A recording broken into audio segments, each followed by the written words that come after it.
और दोस्तों Chinese culture में अगर कोई लड़की अपने बालों में सफ़ेद फ्लावर लगाती है तो उसका मतलब ये होता है कि उसने अपने वालिदैन को खो दिया है, यानी वो दोनों अब इस दुनिया में नहीं रहे। और अगर किसी औरत ने अपने बालों में पर्पल कलर का फ्लावर लगाया हुआ है तो इसका मतलब है कि या तो उसका खामन इस दुनिया से चला गया है या उसका बच्चा अब नहीं रहा।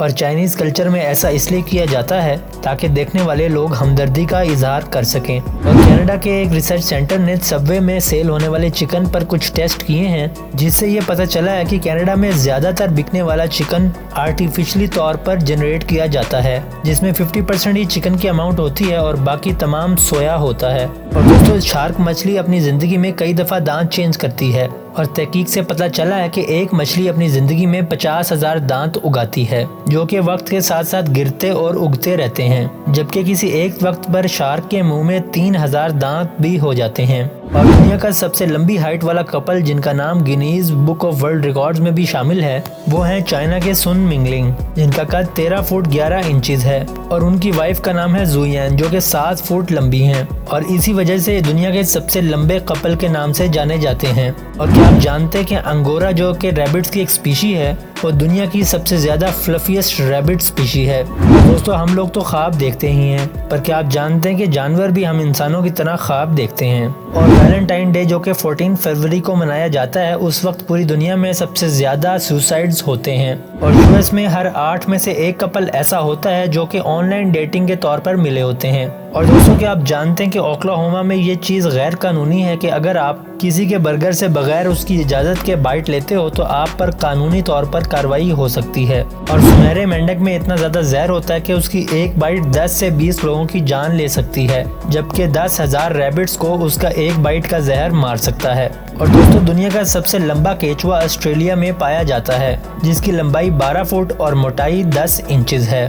और दोस्तों नॉर्थ कोरिया के लीडर किम सुंग की पैदाइश उस दिन हुई थी जिस दिन टाइटैनिक जहाज डूबा था। और दोस्तों अगर आप कभी भी डॉल्फिन को समुद्र के बाहर किनारे पर देखें तो कभी भी उसे पानी में वापस जाने की हेल्प ना करें, क्योंकि किनारे पर वो तभी आती हैं जब वो जख्मी होती हैं या बीमार होती हैं। और दोस्तों ये जो हमारी आदत है कि हम खाने के बाद पानी पीते हैं, क्या आप जानते हैं कि एक तहकीक के मुताबिक इससे 103 किस्म की बीमारियां हो सकती हैं और इसीलिए हमेशा कहा जाता है कि खाने से हमेशा पहले पानी पीना चाहिए और ज़रूरत पड़े तो थोड़ा सा पानी खाने के दरमियान भी पी सकते हैं, लेकिन खाने के बाद पानी बिल्कुल भी नहीं पीना चाहिए। और ये बात हमें सुन्नत से भी पता लगती है, जो चीज़ें आज हमें साइंस दरियाफ्त करके बता रही है। तो हम मुसलमानों के लिए इससे बड़ी नेमत क्या हो सकती है। और दोस्तों जैसा कि आप जानते होंगे कि हाल ही में हुकूमत ने लॉकडाउन ख़त्म करने का फैसला किया है, जिसमें हफ्ते के 5 दिन यानी पीर से लेकर जुम्मे तक छोटे बिजनेसेस, सनत और तजारती मराकज़ खुले रहेंगे, लेकिन रेस्टोरेंट्स, होटल्स और बैंक्वेट मैरिज हॉल तमाम बंद रहेंगे।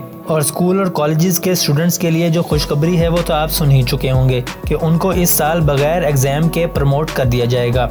लेकिन एक सवाल जो मेरे जहन में खटक रहा है वो ये है कि जो इम्प्रूव कर रहे थे या फेल हुए थे उनका क्या किया जाएगा। क्या उनको भी प्रमोट कर दिया जाएगा या उनसे इम्तिहान लिया जाएगा? और उन तलबा का क्या होगा जिन्होंने फर्स्ट ईयर में कम नंबर हासिल किए थे और जो इस ख्वाहिश पे थे कि वो अपने सेकेंड ईयर के मार्क्स पर अपना यूनिवर्सिटी का एडमिशन सिक्योर कर लेंगे, लेकिन अब उनके फर्स्ट ईयर के मार्क्स पर ही उन्हें अपने एडमिशन सिक्योर करने होंगे। तो इसी सवाल के जवाब के लिए मैं ट्विटर और दूसरी जगहों पर रिसर्च करता रहा, तो इसके लिए हुकूमत की तरफ से डायरेक्ट कोई आंसर तो मुझे ना मिला, लेकिन special adviser to education management cell के एक ट्विटर अकाउंट पर यही सवाल मैंने किया, जिसके जवाब में उन्होंने ये रिप्लाई किया कि वो इस मसले से आगाह हैं और वो HEC को ये सजेशन देना चाह रहे हैं कि इस साल एडमिशन के अपने क्राइटेरिया को थोड़ा सा रिलैक्स कर दें, ताकि वो तमाम तलबा जो कि सेकेंड ईयर के मार्क्स पर अपना यूनिवर्सिटी एडमिशन सिक्योर करना चाह रहे थे वो बगैर किसी परेशानी के अपना ये काम कर सकें। और उम्मीद है कि बाकी तमाम स्टेप्स भी आसानी से हल कर लिए जाएंगे। अल्लाह से दुआ है कि वो हमारी तमाम मुश्किलें ख़त्म कर दे और हमारे मुल्क पाकिस्तान के हक़ में सब कुछ बेहतर कर दे। तो दोस्तों आप लोगों के जहन में इसके अलावा कोई ऐसे सवाल हों जो कि आपको तंग कर रहे हैं और जिनका जवाब आप जानना चाह रहे हैं तो नीचे कमेंट्स में ज़रूर पूछें। मैं पूरी कोशिश करूंगा कि आपको उसके मुताबिक सही आगाह कर सकूं। दोस्तों क्या आप जानते हैं कि बुर्ज खलीफा में जितने भी एसीज लगे हुए हैं उनसे जितना भी पानी निकलता है उनसे ओलंपिक के 5 स्विमिंग पूल्स भर सकते हैं। और दोस्तों कोका कोला की pH वैल्यू 2.8 होती है और अगर इसमें 4 दिन तक नाखूनों को डुबा कर रखा जाए तो वो नाखून भी गल जाएंगे। और दोस्तों, क्या आपको पता है कि इंटरनेट पर सबसे पहली खरीदी और बेचे जाने वाली चीज एक हेरोइन का पैकेट था। और अगर हम व्हाट, व्हेन और वेयर में W की जगह T का यूज करें तो हमें इन तीनों क्वेश्चंस का आंसर मिल जाएगा, जैसे व्हाट का दैट, व्हेन का देन और वेयर का देयर।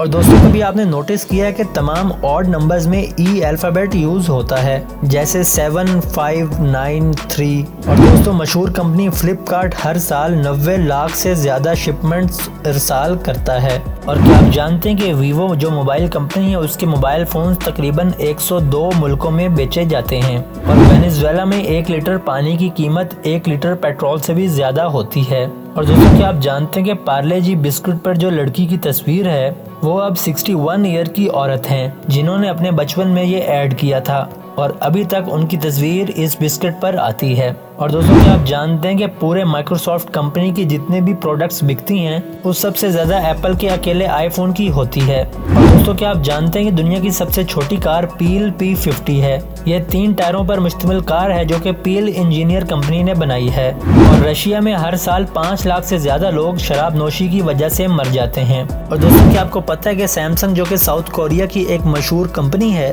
उन्होंने साउथ कोरियन आर्मी के लिए एक फ्लाइट जेट बनाया था जिसका नाम था KF-16। और दोस्तों, जिब्राल्टर जो कि स्पेन में वाक़ है, उसके एक एयरपोर्ट पर ऐसी सड़क है जो कि रनवे के ऊपर से गुजरती है और वहां से जब प्लेन गुजरता है तो एक ट्रेन स्टेशन की तरह फाटक बंद कर दिया जाता है और उसी सड़क से फिर वो प्लेन उड़ जाता है। और दोस्तों, वॉशिंगटन में मौजूद बिल गेट्स के कॉन्डो की कीमत 800 करोड़ रुपए है। और दोस्तों, अब मैं आपको एक ऐसी वेबसाइट के बारे में बताता हूँ जो कि बहुत ज़्यादा स्ट्रेंज है और इसका नाम भी है ट्विन स्ट्रेंजर्स। और इस वेबसाइट की खास बात यह है कि अगर आप अपनी तस्वीर अपलोड करते हैं तो ये कॉम्प्लेक्स एल्गोरिदम को यूज़ करते हुए पूरी दुनिया में आपका हमशक्ल आपको निकाल कर दिखा देगी और उसका पूरा डाटा भी आपको बता देगी कि वो कितनी उम्र का, कहाँ और किधर रहता है।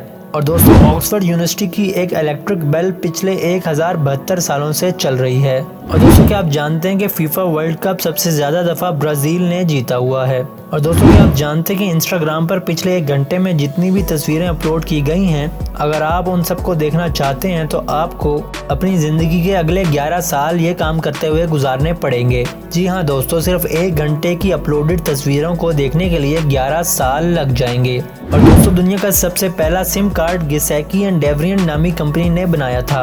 और दोस्तों, टाइटैनिक पर मौजूद तमाम लोगों में से 700 लोग और 2 कुत्ते ही बच पाए थे। और एक अमेरिकन रिपोर्ट के मुताबिक अमेरिका का हर सिटीजन हर दिन 3 घंटे तक गाने सुनता है। और दोस्तों, फ्री का खाना किसको पसंद नहीं होता, तो ऐसा ही किया चाइना के इस आदमी ने जिनका नाम है लायन जू। और इन्होंने चाइना की एक टॉप एयरलाइन कंपनी में फर्स्ट क्लास टिकट बुक करवाई और फिर ये वहां पर जाकर VIP लाउंज में खाना खाने लगे और फिर वापसी पर ये अपनी टिकट रिफंड करवा लेते थे, ये कहकर के उन्हें कोई इमरजेंसी हो गई है। और ये काम वो 300 दिनों तक करते रहे, यानी वो रोजाना टिकट बुक करवाते, VIP लाउंज में जाकर खाना खाते और वापसी पर रिफंड लेकर घर आ जाते। तो दोस्तों, इसका मतलब हुआ कि चाइना भी पाकिस्तानियों से कम नहीं है, जुगाड़ लगाने वाले हर जगह बैठे हैं। और दोस्तों, अब आपसे वो सवाल पूछता हूँ जिसका सही जवाब देने वालों को अगली वीडियो में शाउट आउट भी देंगे। अब तक तो मैं आसान सवाल पूछता आया हूँ, लेकिन अब नेक्स्ट लेवल पर जाने की जरूरत है। तो देखते हैं कि आप लोगों का मुतालिया और IQ कितना ज्यादा है। तो दोस्तों, ये सवाल कम और चैलेंज ज्यादा होगा। तो चैलेंज ये है कि आपको नीचे कमेंट्स में इलामा इकबाल का कोई ऐसा शेर लिखना होगा जिसमें इलामा इकबाल ने सरमायादाराना निज़ाम यानी कैपिटलिज्म के खिलाफ कुछ लिखा हो, यानी जिन अशार में इलामा इकबाल ने मगरिबी तहजीब की असलियत दिखाई है। जैसा कि एक शेर मैं आपको सुनाई देता हूँ, तुम्हारी तहजीब अपने खंजर से आप ही खुदकुशी करेगी, जो शाख नाजुक पे आशियाना बनेगा ना पायदार होगा। और इसी तरह नज़र को खीरा करती है चमक तहजीब हाजिर की, ये सन्नाई मगर झूठे निगों की रेज़ाकारी है। इन दोनों अशार में इलामा इकबाल मगरिबी तहजीब और सरमायादाराना निज़ाम के खिलाफ लिख रहे हैं। तो आपको भी मुर्शद इकबाल का कोई एक ऐसा ही शेर नीचे कमेंट्स में लिखना है जिससे आपको अगली वीडियो में शाउट आउट भी दिया जाएगा और यूं हम एक दूसरे से सीखते भी रहेंगे। तो नाजरीन, ये थी आज की वीडियो। उम्मीद करता हूँ आपको हमारी ये वीडियो बहुत ज़्यादा पसंद आई होगी। पसंद आने की सूरत में इसको लाइक और शेयर ज़रूर कीजिएगा और आखिर में हमारे इस मुनफरिद चैनल फैक्ट्री को सब्सक्राइब करना मत भूलिएगा और साथ में मौजूद घंटी के बटन को भी दबा दीजिएगा। आपसे मुलाकात होगी इंशाल्लाह अगली वीडियो में। तब तक अपना ख्याल रखिएगा। खुदा हाफिज।